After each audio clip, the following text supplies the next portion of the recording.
बिस्मिल्लाहिर्रहमानिर्रहीम। Physics 9th chapter number 6 और lecture number है हमारे पास 14। यूनिट नंबर 6 है जिसका नाम है वर्क एंड एनर्जी। इसमें हम सबसे पहले वर्क के बारे में पढ़ेंगे। वर्क क्या चीज़ है? वर्क की डेफिनेशन है बुक पर,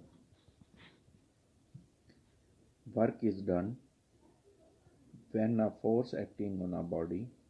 वर्क उस सूरत में होता है जब किसी बॉडी पर फोर्स एक्ट करे, displaces it in the direction of force, और वो बॉडी डिस्प्लेस हो जाए फोर्स की डायरेक्शन में।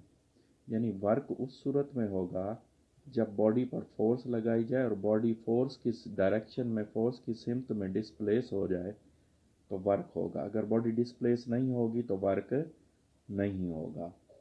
मिसाल के तौर पर हमारे पास एक बॉडी है, इस बॉडी पर फोर्स एक्ट कर रही है एफ।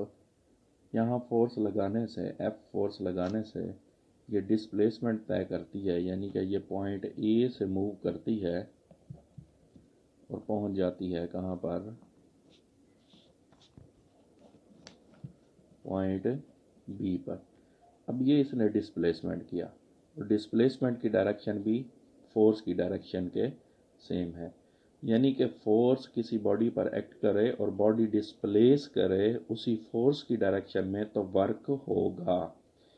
अगर बॉडी पर फोर्स एक्ट कर रही हो और उस पर डिस्प्लेसमेंट वो बॉडी ना करे तो वो वर्क नहीं कहलाएगा। मिसाल के तौर पर अगर एक दीवार को कोई आदमी पुश करना शुरू कर दे तो फोर्स तो वो लगा रहा है लेकिन दीवार उससे मूव नहीं होती तो उसने वर्क नहीं किया। और अगर इसी तरह एक रेडी को अगर कोई पुश करता है आदमी, उस पर फोर्स लगा रहा होगा, रेडी जो है वो फोर्स की डायरेक्शन में मूव कर जाती है तो उसने वर्क किया। तो यहाँ पर मैंने डायग्राम बनाकर समझा दिया है। तो फार्मूला इसका बनेगा, वर्क को हम कैपिटल डब्ल्यू से जाहिर करते हैं। फार्मूला बनेगा force multiply by displacement F S के equal. Work is equal to F S, एक फार्मूला ये इसका बन गया। यानी कि अगर किसी भी बॉडी पर फोर्स एक्ट कर रही हो और वो बॉडी फोर्स की डायरेक्शन में मूव कर जाए तो वर्क होगा। इसी तरह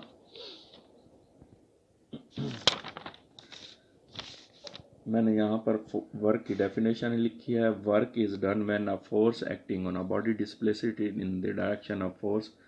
work is a scalar quantity. Work एक स्केलर क्वांटिटी है। SI unit of work is joule. Work का एसआई यूनिट जाउल है। एक formula W is equal to F S और दूसरा formula W is equal to F S cos theta. तो F S cos theta की बात हम करते हैं, ये समझते हैं थोड़ा सा। देखिए हमारे पास एक बॉडी है, ये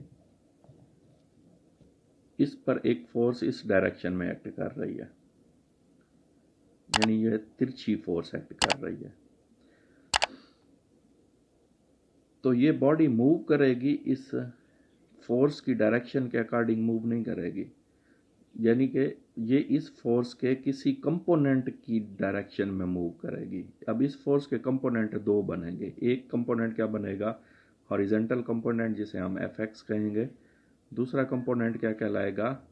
वर्टिकल कंपोनेंट, जिसे हम क्या कहेंगे? F Y. यानी फोर्स हमारे पास किसी एंगल पर एक्ट कर रही है, ये कोई ना कोई एंगल है, एंगल पर फोर्स एक्ट कर रही है।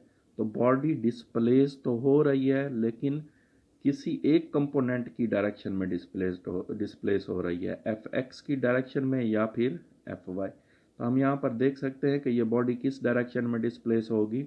हॉरिजॉन्टल कंपोनेंट्स की डायरेक्शन में डिस्प्लेस होगी, यानी हॉरिजॉन्टल सतह पर ही मूव करेगी, ऊपर की तरफ नहीं जाएगी।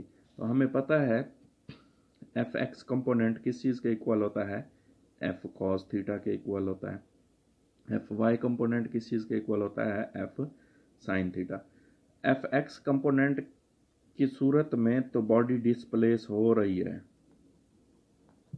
जब डिस्प्लेस हो रही है तो फिर वर्क हो रहा है। एफ वाई कंपोनेंट की डायरेक्शन में डिस्प्लेस नहीं हो रही तो वर्क भी नहीं है। नहीं होगा, यानी एफ वाई कंपोनेंट के अलोंग वर्क नहीं होगा, एफ एक्स कंपोनेंट के अलोंग वर्क होगा। जब एफ एक्स कंपोनेंट के अलोंग वर्क होगा तो हमारे पास फार्मूला है, फार्मूला हमारे पास क्या था, W is equal to F S. तो फोर्स की जगह पर हम साथ क्या लिख देंगे, एक्स, यानी X component, W is equal to F S, F का कौन सा कंपोनेंट, एक्स।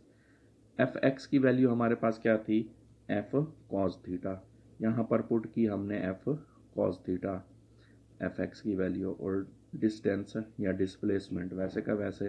तो फार्मूला हमारे पास क्या बन गया, W is equal to F S cos theta. ऐसे इधर आकर मल्टीप्लाई होकर सीधा करके लिख लिया। तो हमारे पास दो फार्मूले बनते हैं, यानी work is equal to force multiply displacement F S, या work is equal to F S cos theta, force multiply displacement into cos theta. यानी जब एंगल बताया गया हो तो ये वाला फार्मूला इस्तेमाल करेंगे, अगर सिंपल हो फोर्स और डिस्प्लेसमेंट बताया गया हो तो ये वाला फार्मूला इस्तेमाल करेंगे। आपने इस तरह दो फार्मूले याद करने हैं, एक क्या है, work is equal to force multiply by displacement F S, और work is equal to F S cos theta.